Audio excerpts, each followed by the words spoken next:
Hello, I'm Marina Parenti, and I'm talking about being outside of Liberty University. What is the role of institutional support in advancing Christian scholarship? And this is argued by George Marsden in his 2024 book, The Outrageous Idea of Christian Scholarship. And I would also argue the same could be said of the religious right or conservatives.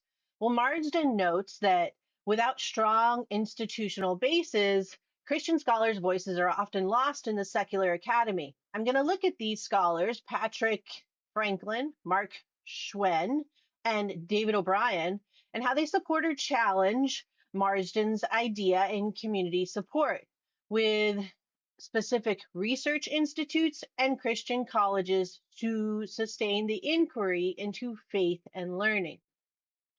So let's start with Patrick Franklin's book on moving forward, his sermon actually, on moving forward together the future of science and faith. It supports Marsden's call for institutional communities.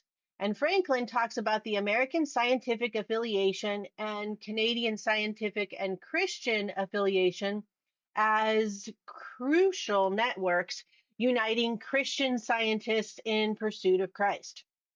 These organizations create dialogue and resist the ideological polarization, which connects back to Marsden's vision of subcommunities that sustain faith, learning, inquiry.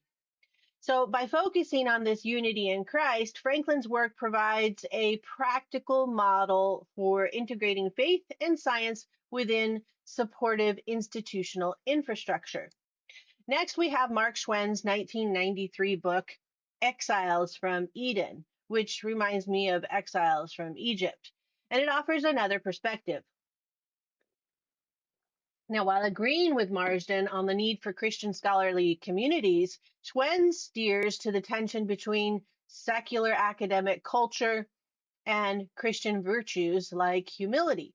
He argued that institutional pressures often discourage faith based inquiry. I would add here an example of DEIA initiatives and make supportive subcommunities essential.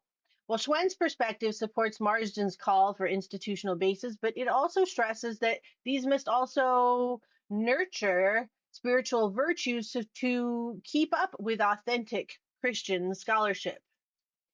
Then we have David O'Brien's 1994 book, From the Heart of the American Church.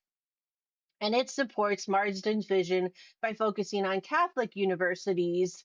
And he critiques their secularization and proposes specialized centers to explore Christian perspectives, which would preserve a religious identity. Like Marsden, O'Brien saw these centers as critical for sustaining faith and keeping that within a diverse academic setting. His proposal then reinforces what Marsden called for institutional bases to ensure Christian scholarship thrives in the modern academy. Thank you for listening.